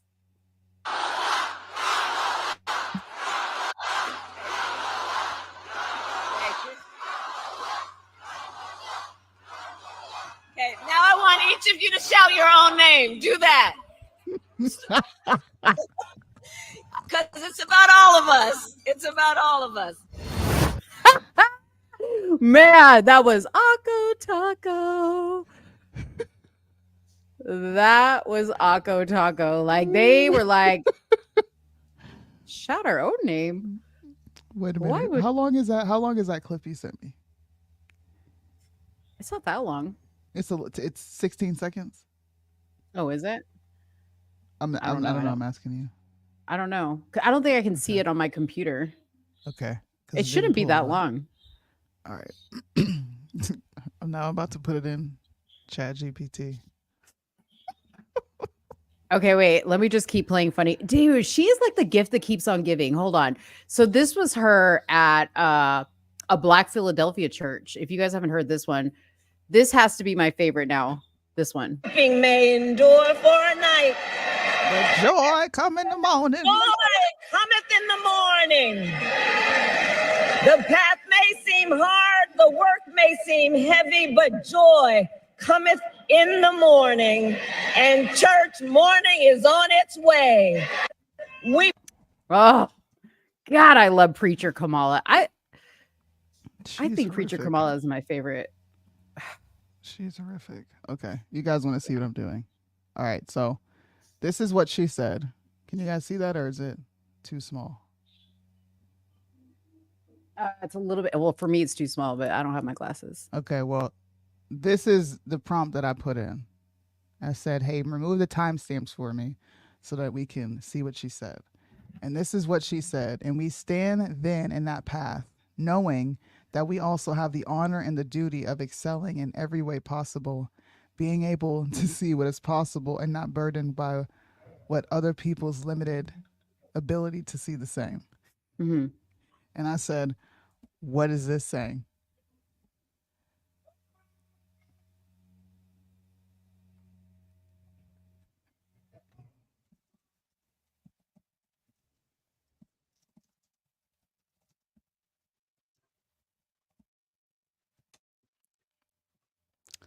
Okay. I can't read what it says, but what does it say? This is what it says. I said, what is this saying? This passage is expressing a sense of purpose, responsibility, and vision. It suggests that standing on a path with purpose, the speaker feels that they are on a mindful or meaningful journey or mission, honor and duty to excel. They feel a responsibility not just to succeed, but to excel, as if it is an honorable duty, seeing beyond limitations. The speaker emphasizes the importance of envisioning what is possible and not being limited by others' narrow perspectives. In essence, it's about rising to one's fullness potential and not being discouraged by others who may not share the same ambition. So that is what Wow. ChatGPT Chat is saying that she's GPT saying is smart. I mean, if it could make sense of that. Hey, listen.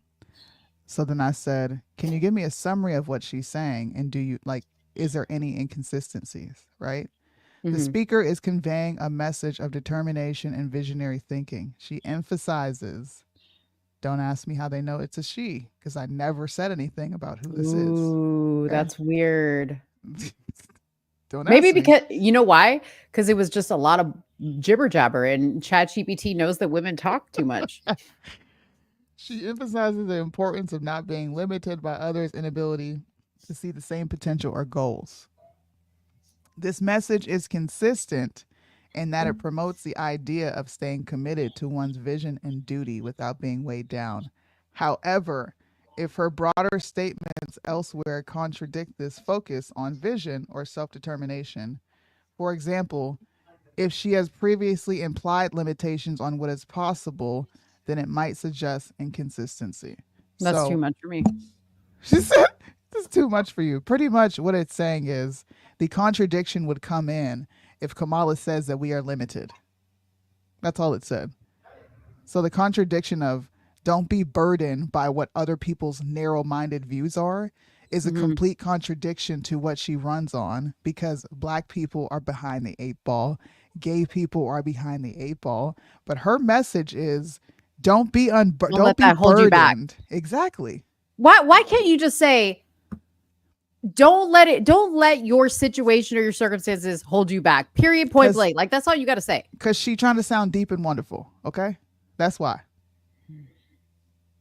When you get people that want to sound deep and wonderful, they don't really say anything. They just say a bunch of words that sound good. Yeah. Yeah. Okay. One more. She's so let down. I'm so let down. He understood that. I mean, here's what I got to say. Like, you haven't sold me on ChatGPT's intelligence is all I got to say. Okay. So you guys say like, I don't have a heart sometimes for some things. Or maybe I do have a heart, but this is really where my compassion is going to shine through, because for a second, I'm going to put this on full screen. For a second, I felt so bad for Kamala in this moment. And you may not be able to see it because I can't make it any bigger, but this was her at, I want to say it was like a Michigan rally. And a protester was yelling something about her when she was speaking about what she's speaking about here. And you're going to see her reaction to it. The girl looked like she wanted to cry. Okay. And the first thing that I thought was, what are you going to do when some world leader like says some shit to you? And this is how you're going to react? Like, you can't even take it from a protester. Let me just play it. We are fighting for America's future. And so he says, no more Gaza war, is what he says. Yeah. Understand the opportunity we have before us. to turn the page on the fear. She's like, wait, let me get back to the full size us. She's like, on the fear. And she's just like, are y'all gonna help me? Or you know, like that thing, like where you don't want people to see you're crying, so you're just like, I'm gonna look off to the side. I'll play it in a second. It's gonna replay. Hold on. Okay.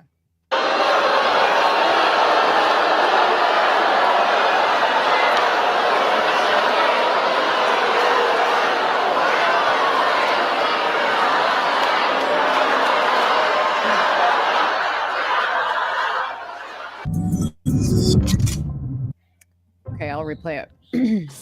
We are fighting for America's future, and we understand the opportunity we have before us to turn the page on the fear. Close her book. Yeah, it was. I didn't notice that, but it's almost like she looks at them and she's like, "Get me out of here." I couldn't understand what the rest he went. Maybe if we can put the audio of what he's saying into like a the caption thing. Yeah.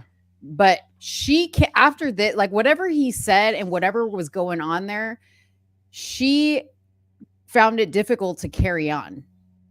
You want to know why? And this isn't the first time that she's been heckled. So I want to really understand what happened. Because of the subject matter.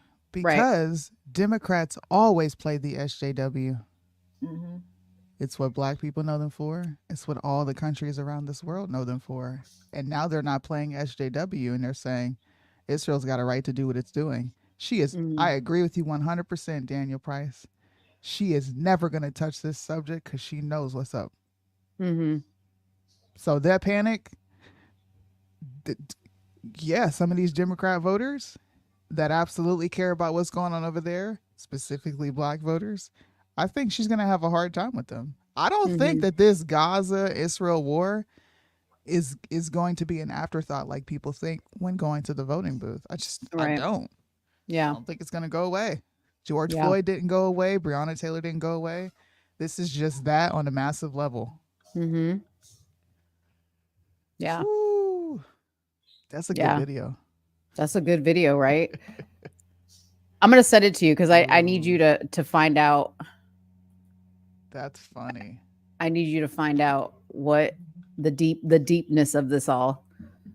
It's gonna get ugly no matter who wins. You know, Trump. I 100% believe he will inherit a war. Yeah. But in terms of talking about why she could look worried, I think she knows a significant portion of her base has been looking for her to say something in not protection, but in support of the Palestinian people out there, in support of Gaza and Hamas, because that's normally the angle that they take. Yeah. It is. And this is different. And not many people are used to seeing Democrats take this side on issues. Mm-hmm. It'll hurt her. It'll hurt her in the long run. Trump, he's different because he's a guy. He's like, hey, look, I sat down across some BB. I'm not happy with how he's conducting this. But they have every right to respond. She hasn't come out and say that. Every time she speaks on it, we're going to make sure Israel has what it needs in terms of its defense. Israel has every right. She called for a ceasefire 3 months into the whole thing, shebang bang. Before then, she was catching flack for being silent. So this is not something she's going to speak on. I think this is probably one subject that Kamala Harris is terrified of. Terrified. Yeah. There was another clip where somebody was kind of like, because it's the same speech she does, right? So when she got to that part, she stopped and she said, I think it's the same one, like where she did the Akko, like, okay, everybody say your name now. I think it was that one. She stopped and she said, I'm going to stop the war. Like she kind of tried to address it before. I'm going to find it for you. because that speech wasn't that long. But yeah. She tried to jump ahead of it because it seems like every rally she's at, she gets this type of like heckling. So that's why it was interesting that this particular one, it really seemed to shake her. Something else happened there that it got under her skin. It was either a visual. Because it's not stopping. The first time it happened was when they were in her rally in this is before Atlanta. Yeah. And she said, look, do you want to win an election or not? Do you remember when she stopped her speech and said that? Yes. That was when the Palestinian hecklers came in. Another time they came in, she had that same stoic response of talking to people like they're children. Yeah. And I think, like I said, I think because they see this is not stopping and people aren't getting over it, I think they could potentially be worried about a lot of different factors. Men, the Arab vote, the Amish vote, because they came out in droves. And Dude, the Muslims. Trump. The Muslims said. I don't know. She might be a little worried. I think she's for sure worried. The question is, I want to ask you this. Because like people are like, oh, it's going to be a landslide. Oh, look at Chad's here. He's feeling better. Chad hurt his tail, but as you guys can see, he's feeling better. All right, buddy. God, Chad. Okay. Some say that it's going to be a landslide. Some people say it's going to be a very close race. Mm-hmm. If you had to pick one state that you think it's going to come down to, that's going to be like a very iffy state in this election, which one do you think that's going to be? Ooh, Michigan and New Hampshire. Okay. I think Ohio's going to be pretty red.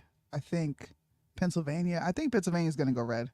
And that's just solely based on watching CNN's coverage of them trying their hardest to find a Kamala Harris supporter, and they cannot. They spent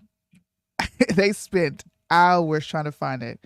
Courtesy of Don Lemon, he said this live on TV. We had a hard time trying to find a Kamala Harris voter. So I think you're going to have Pennsylvania and New Hampshire that might be a bit of like a sticky spot. Mm-hmm. And maybe even Wisconsin. I don't know. Wisconsin was kind of weird last year. Not last year, but in 2020. I'm sorry, y'all. So those are the only two states that I can see. Okay. What are the key states again to win? You have to win North Carolina. You have to win North Carolina, Georgia, Pennsylvania, Georgia, Arizona. Arizona. There's three more. Arizona, Ohio, Wisconsin, Ohio, and pretty sure it's New Hampshire. Okay. See, I kind of feel like it's going to come down to Georgia again. Did it come down to Georgia last time? I felt like it came down to more than just Georgia. It was like Georgia. Maybe it was Georgia and Arizona. There was a couple last Georgia, time. Arizona, Pennsylvania. Pennsylvania was up there. Ohio went red. And Wisconsin was another one that was up there. Yeah. So, yeah, Arizona was one that was iffy at the end, I remember. And Georgia was the other one that I remember. And I know that there was another one. Yeah. Now, I saw a report today that they were like, oh, Arizona's looking like it's going to pull more Republican. But like judging by the whole Carrie Lake thing that was going on there, I'm not so sure Arizona is a shoo-in for voting red this year. I'm a little bit concerned for Arizona that they may be blue. For the Senate. Yeah. Right? Yes. Okay. So, but I kind of feel with all the stuff going on in Georgia, I feel like Georgia is going to be one of those key states at the end. I don't know. Yeah. Daniel Price. Daniel, I'm from PA, bro. I'm from Erie, Pennsylvania. Nobody is tripping about that statement. I'm just saying. Just from people that I know that are there, nobody is even talking about the Puerto Rican comment. No, in fact, let me show this. I don't want to get back on this topic, but I wanted to show this video, and I'm glad Daniel brought it back up because it makes for the perfect segue for me to show it. Trump had some type of something in Pennsylvania, and here's what the Puerto Rican said. President, I just wanted to tell you that I moved here in 1981 from Puerto Rico, and I want you to know that Puerto Rico stands behind you, and Puerto Rico loves you.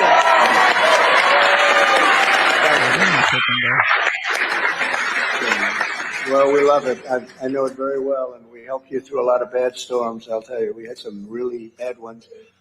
You remember you were there when I brought the hospital ship against everyone's advice, and we got it in there and took care of a lot of people. But I think no president's done more for Puerto Rico than I have. So thank you. That's really nice of you to say. Appreciate it. Thank you. So there you go. I mean, not that she speaks for all Puerto Ricans, but you know. Yeah. I'm just saying, man. Yeah. I don't think a lot of people, I think the media, just like the media kind of sensationalized Kamala's emergence into the presidential campaign. Yeah. She's losing steam every interview she does because the lady can't talk. Yeah. She can't talk to save Yeah. her life, and she cannot articulate what she plans to do with this policy. Yeah. So, yes, I did see the Joe Rogan podcast with Donald Trump. I sure did. Dude, what's the count at? How many people have like seen that now? The Joe Rogan interview. Let me see. Yeah. Last time I checked, it was at 11 million. Oh, I think it's like way above that now. And that was a couple hours after it was posted. Yeah, it went up really Let quick. me see. Joe Rogan podcast, Trump. Let's see. 39 million. Woo! 39 million? Yeah, almost 40 million. Yikes. It's a lot of peeps. Even the clips that he's got, 2.4 million, 1.7 million. Yeah. Good interview, man. Good interview. It was long as heck, but it was good. Let us know in the comments who you guys like, what state you guys think is going to come down to in the end. Cause you know, it always comes down to something. And then of course there's like some states that are like shutting off voting after the day of the election. There's some states that are like, well, like Georgia, that says it might take a few days to count the votes. See, that type of shit makes me nervous. You know, then you got Pennsylvania. They're having issues with their machines. Texas has been having issues with their machines. Like, you know. Well, this is the prediction from 270 to win for the 2024 presidential race. And it has Republicans getting 219, and it has this is before the swing states factored in. It's got Republicans at 219 and Democrats at 226. Can you guys see the map? Mm-hmm. Okay. So this is the prediction. Now, in order to win, Trump would need Georgia. He would need North Carolina, Pennsylvania. That puts him at 270. Mm-hmm. Let's just say. I think he's going to How do get I North change Carolina. I think he's going to get North Carolina too. For sure. Yeah, he'll get. Let's talk about which ones will he for sure get that we know, All like right, without. so a doubt. let's do. You're saying Georgia's a toss up, right? Mhm, So mhm. we'll leave Georgia off of there. We have South Carolina, always goes to Republicans. We're going to say North Carolina. I think he's going to take Michigan. So I'll put Michigan red. I think he's going to take Arizona. And I think he's going to take Nevada. I personally think he's going to win Nevada. I think, and yeah, for sure. I think he's going to take anything that's remotely close to a border state. Yeah. You know what I mean? Where they're having immigrant issues for sure. Yeah. And if we gave Georgia and Wisconsin to Kamala, that would put her at 252. But those 4 states that we selected, those 3 states that we selected, I'm sorry. Yeah. North Carolina, Michigan, 4 states, I was right. Arizona and Nevada would put Trump at 286. This is a good question. What state do you think will flip? I am going to say New York. Fuck no. Yeah. Absolutely not. And I'll tell you why, because they have a very tough problem on their hands with the immigrant stuff. I think they're going to flip. I don't even want to say California. California's not flipping. I don't think so. Because we always think California, and I think it's just like, New York's definitely not flipping, bro. dude, but what if it does? I know it's what people want, but he doesn't need New York to win. No, he doesn't need it. But the question was, what I states will flip? I don't think it'll be New York at all. Okay, what do you think? What do you think? The states to flip? Yeah, Marlene, Maybe Georgia. Georgia. That's a good maybe one. Nevada. I think Nevada will flip. I'm not sure about Wisconsin. That's one that I'm just like, I don't know about yet. Hold on, I have a phone call. Maybe we should start like a what is it called that y'all do? The basketball. What is it y'all basketball people do? You guys or football? You do like some type of like little spread brackets. A bracket. Yeah. Maybe we should do like election brackets, like where we talk about this type, like who's gonna flip. That'd be fun. We can't do that. That would be fun. You would have to do it because I don't know nothing about no brackets.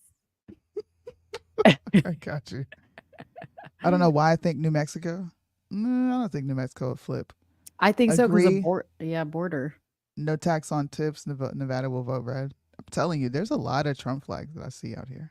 More so than Kamala. I see Kamala signs, but only if you go closer to the strip. Yeah. Is when you start to see those. But I don't really see any Kamala signs. Yeah, and California, because I used to live out there, they've been hating Newsom. Okay, they have billboards anti-Newsom, they have commercials anti-Newsom, but somehow because he lives in the corrupt state of California, that his auntie, Kamala's from California, auntie, what's her name, auntie Nancy's over there. His tentacles go too deep into Washington for him to lose his spot. So let's just say we take California and Wisconsin off, and we flip California red. Mm-hmm. This puts Trump way over the 270 mark, and it leaves Democrats at 207. If they take that would Wisconsin, be a landslide. It puts them at 217. Now, I don't think something like this will happen. I just don't. California is not flipping red. That would be wild. When's the last time California was red? I don't even know. Probably not in my lifetime. That's for sure. Oh, see, I was missing Kevin. He said my forehead could be a state. I love you. Marlandon says 1988 was the last time. Really? 1984. Was the Okay. last time California went red, and that was Reagan. Okay. So it's been over 30 years since California's went red. You really think it's gonna flip red? I don't think. I don't. No. But there You are said people New here that York, could. right? I said New York. Yeah, I said. When was New the York. last time New York was red? Somebody Ever? tell us. When's the last time? Either way, it looks like she's barely beating him, bro. She's got to take. She's gonna get Minnesota, that's for sure, because of Tim Walz. I think she's gonna take Wisconsin, and I think the toss-up will be Georgia, 1984, and Pennsylvania, 1984. So once again, over 30 years. That would be Over more 30 historic years. than California. Woo! If that happens, people are fed up. I mean, I wouldn't be surprised. I would not be surprised, because I do think people are fed up. But at the same time, I feel like it's a bit of a pipe dream. I think we might be getting too excited too quick. Just wait to see what happens. But we got this from the viral content. It says, don't know who needs to hear this, but if you live in Congressional District 6, please get your ballots in today. So far, these are the ballots that are returned. 79,000 for the Dems, 74,000 for the Republicans, and 47K for the Independents. Republicans hold near a 30K voter registration lead over Dems. Dems have led in returns every day so far. Well, I think this is because a lot of people are not interested in early voting or mail-in voting. I think there's going to be a lot of people that show up the day of to go vote. Because there's a lot of stigma around There's doing early voting. Yep. Concerns, yeah. So This election will be fun, guys. We so are going excited. to cover it. I'm going to start doing more coverage Yeah. on early voting, the road to 270, of course. We'll have several interactive maps up. I can't wait to do election again. Last time I did an election was fun. Yeah. Now I go deep. I'm just telling you now. I'm not one of those surface level coverage people. I know. We're I did gonna this go with you deep. already. I did this with you already. When? We did the We did last 2020 election. together? No, not 2020. Whatever the Joe Biden when Trump lost. You're talking about midnight. the midterms. Yeah, the midterm. Sorry. Okay. Yeah. Anyways, I'm excited, y'all. It's going to be next Tuesday's show. Yep. Next Tuesday's show. Listen, y'all better not show up late. Like I better hit the go live button and y'all better be there waiting. Okay. Just and I understand that y'all have lives, you guys got to do stuff. That's fine. Yeah. Just like log into the stream, leave it running, go do what you got to do. Yeah. But just give us the views, please. Like go, you don't have to sit there and watch it the whole time. We understand it's gonna be a long day. show. Yeah. But we'll probably pause and take breaks. We'll probably run some things while we're not here. I'm sure we'll take a break to go to lunch. I'm going to be voting that day. We're going to go the same day and vote. You can do that in the state of Nevada. Yeah. Yeah. So it'll be fun coverage. We're going to have guests on. We're going to have Joe Collins on. I'm going to bring a bunch of people who have already ran. Joe Collins, Liddell. I'm going to bring on economists. I'm going to bring on financial people. We're going to have fun. This will be a really fun live. The coverage, if you did the 2020 coverage with me, you had fun. I had over 1,000 people watching tonight. That was freaking fun. Yeah. Okay, Hopefully but wait. you can recreate that moment. Let's talk really quick about food, okay? Because this is very important. We're going to be here for a long time. Okay, so this is what I'm thinking my spread will be. I'm gonna get some definitely some wings or maybe some Popeyes. Like it's got to be like comfort food all the way because I'm good. No, because I'm gonna eat my feelings that day. You know what I mean? I'm gonna be stress eating. So it's gonna be like wings or fried chicken. It's just gonna be like heavy starches and carbs. Definitely gonna have some assorted candy goods, like some like Sour Patch Kids, like watermelon. You know what I mean? Like I'm gonna have some candy. Maybe like a cocktail, some white. Like I'm just gonna like set up an area in front of me so that there's just gonna be like food accessible at all times. So start thinking about what your election day meal is gonna be, because this might be the last meal that we can afford. Like you're so stupid. It's either gonna be the last of our struggle meal or the beginning of more struggle meals to come. Bring your struggle meals. It started early. Yeah, bring your struggle meals. I might make a tuna sandwich with some Kool-Aid. The white boy too. Listen, we got to make the white boy tacos. Yeah. Okay. Yeah. We got to make the white boy tacos. Oh, all my mouth is of salivating. the polls so far, not even the polls, but all of the forecasts so far show Trump winning 52 times out of 100 versus Kamala Harris. Now, please let the polls be right. These are simulated electoral college outcomes, okay? It's not like it's actually real. They just study trends and they see where America... These people study exit polls. That's how they come up with a lot of their data. They study exit polls and then they look at the polls in general. I see that. Mo's going to carjack a taco truck and park it outside. She'll abduct the cook too. When it's over, she'll plead temporary insanity due to hunger and be sentenced to 100 hours of quinceañeras. Y'all crack me up. I love it. White people taco night. Yeah. So make sure you guys tune in next Tuesday. We will have an election night. I will be making a bunch of different graphics. We're going to go all out. Yeah. Do you have anything else? I ran out of topics. No, I'm done. Like my mouth is salivating. I need to go eat something right now. Well, this was fun. I hope you guys enjoyed it. I hope to see you next Tuesday. When are we going to start? Because I know we're going to start early.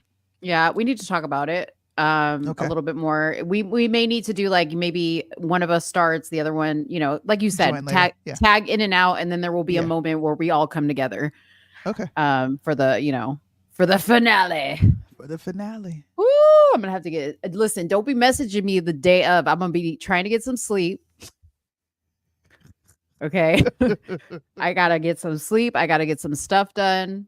You know, I gotta talk to Chad because I may need to send him to Ohio with the Haitians. Tell Chad to come on. I may would love to not. get his perspective. Chad? Yeah. Chad just doesn't want to be eaten. That's it. They're eating the dogs. They're eating the cats. Chad. Black Lives Matter. Cats and dogs. Black Lives Matter. That's what Chad says. He's a black cat. He just wants you to know. Right, Chatty? Man. Right, Chatty Daddy? I think Chad's mad at you. Yeah. Oh, and then on top of that, Jesus, hair's everywhere. On top of that, okay, a freaking pit bull shows up at my door. Cutest thing ever. And now I got a pit bull in my house. Okay. I've posted everywhere to find the owner. Nobody's answering. I got to take a dog to. It kills me to take the dog to. I can't have a freaking pit bull. I can't have another dog. Does anybody live in Dallas and wants a cute pit bull? We named him Clayton Bigsby already. You would name a black dog Clayton Bigsby. See, well, is he black or white? No, here's the kicker. He's white, and that's why his name is Clayton Bigsby, because Clayton thought he was white. See, look, listen. Don't be listening to her. She over there racist. Bigsby and shit.